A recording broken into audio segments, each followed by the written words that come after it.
Assalamualaikum warahmatullahi wabarakatuh. Perkenalkan, saya Fani Nabila dengan NIM 2123/25 dari kelompok 14. Baiklah, saya akan mempresentasikan tugas kelompok saya tentang evolusi.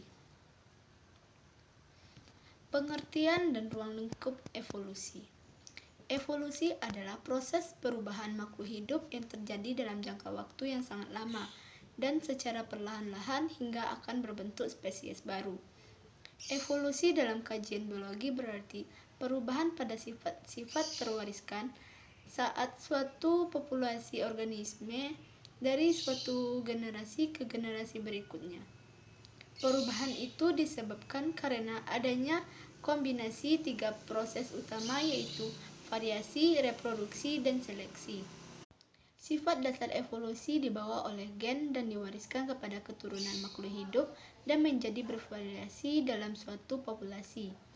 Ketika organisme bereproduksi, keturunannya akan mempunyai sifat yang baru. Sifat baru diperoleh dari perubahan gen antara populasi dan antar spesies.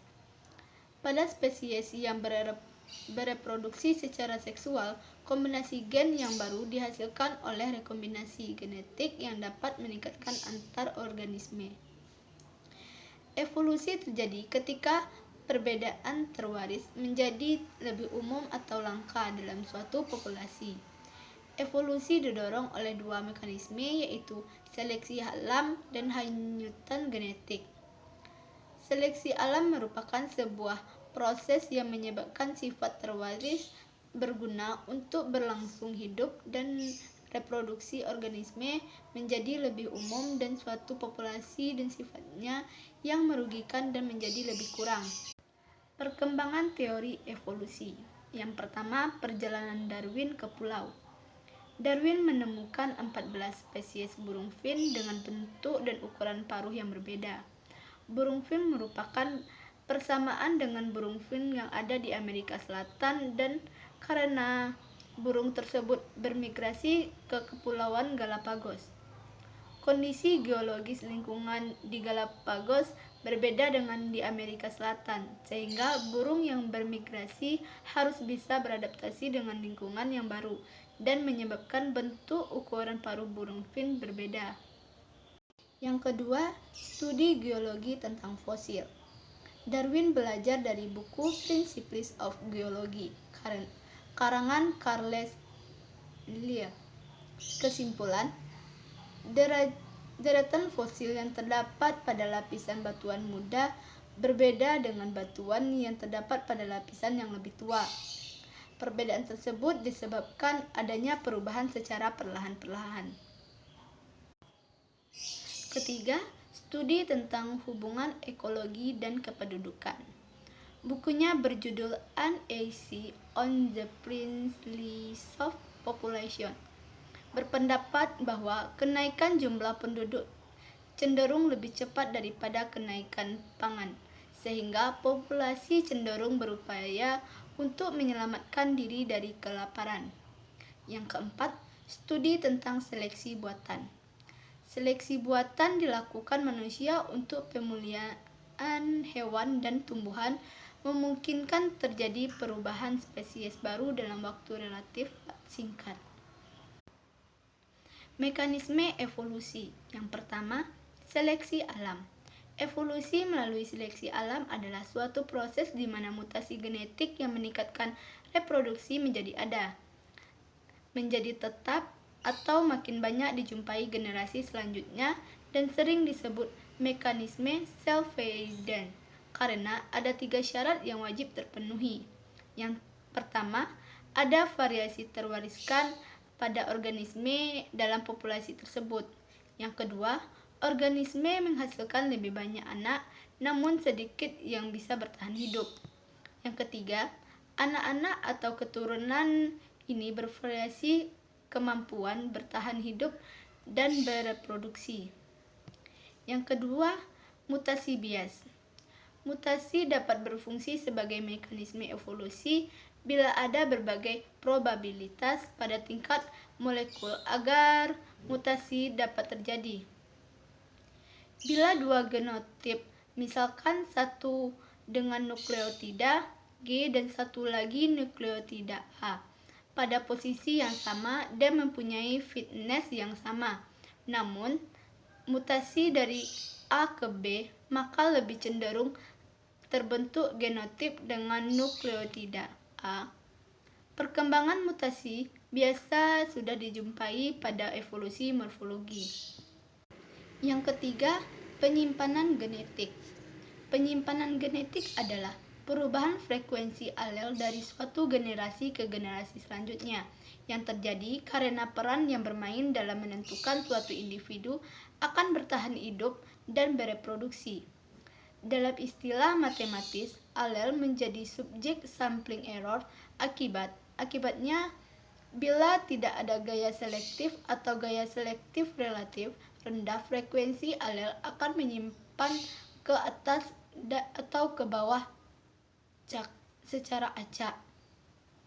Yang keempat, aliran gen. Aliran gen atau gen flow merupakan pertukaran gen antar populasi yang merupakan spesies yang sama. Ada atau tidak adanya aliran gen secara fundamental mengubah perjalanan evolusi. Karena kompleksitas organisme, dua populasi yang terpisah sempurna akhirnya akan terbentuk inkompatibilitas genetik melalui proses netral. Seperti model Bateson-Dobzhansky-Muller, walaupun dua populasi tersebut tetap identik dalam hal adaptasi terhadap lingkungannya. Petunjuk adanya evolusi. Yang pertama, adanya variasi makhluk hidup. Yang kedua, adanya fosil. Yang ketiga, perbandingan fisiologi atau biokimia. Yang keempat, adanya embriologi perbandingan. Yang kelima, adanya petunjuk alat tumbuh yang tersisa. Yang keenam, adanya morfologi organ tubuh dan analogi organ tubuh. Bukti-bukti evolusi. Yang pertama, biogeografi. Penyebaran geografis spesies. Biogeografi adalah hal yang pertama kali memberi ide akan adanya evolusi kepada Darwin. Pulau-pulau memiliki banyak spesies tumbuhan dan hewan yang bersifat indigenous, asli, tidak ditemukan di tempat lain. Namun, sangat erat hubungan kekerabatannya dengan spesies di daratan utama terdekat atau di pulau-pulau sekitarnya. Dua pulau dengan lingkungan yang mirip di tempat yang berbeda di bumi dihuni bukan oleh spesies yang memiliki hubungan kekerabatan yang sangat erat, tetapi oleh spesies yang secara taksonomi terkait dengan tumbuhan dan hewan pada daratan yang terdekat. Yang kedua, anatomi perbandingan.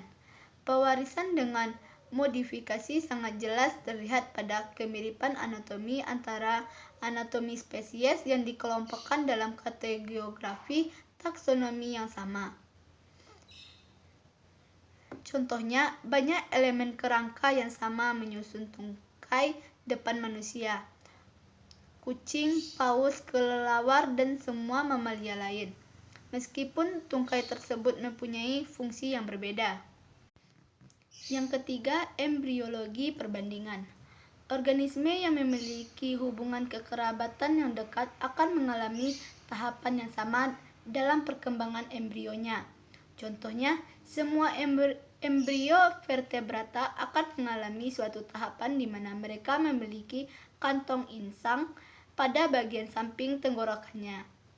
Pada tahapan perkembangan ini, persamaan pada ikan, katak, ular, burung, manusia, dan semua vertebrata lain jauh lebih terlihat daripada perbedaannya. Yang keempat, biologi molekuler. Ahli biologi juga mengamati kemiripan organisme pada tingkat molekuler. Semua bentuk kehidupan menggunakan bahasa genetik yang sama, yaitu DNA dan RNA. Dan kode genetik tersebut pada dasarnya bersifat universal. Dengan demikian, ada kemungkinan bahwa semua spesies merupakan keturunan dari nenek moyang yang sama menggunakan kode ini. Kelima, bukti paleontologi. Fosil dalam bahasa Latin fossa yang berarti menggali keluar dari dalam tanah adalah sisa-sisa atau bekas-bekas makhluk hidup yang menjadi batu atau mineral. Fosil merupakan makhluk hidup atau bagian dari makhluk hidup yang tertimbun oleh tanah, pasir, lumpur dan akhirnya berbatu atau kadang-kadang hanya bekas-bekas organisme. Pada umumnya, fosil yang telah ditemukan terdapat dalam keadaan tidak utuh, yaitu hanya merupakan suatu bagian atau beberapa bagian dari tubuh makhluk hidup. Baiklah, hanya itu yang dapat saya sampaikan. Kalau ada kesalahan, mohon dimaafkan. Saya akhiri dengan Assalamualaikum warahmatullahi wabarakatuh.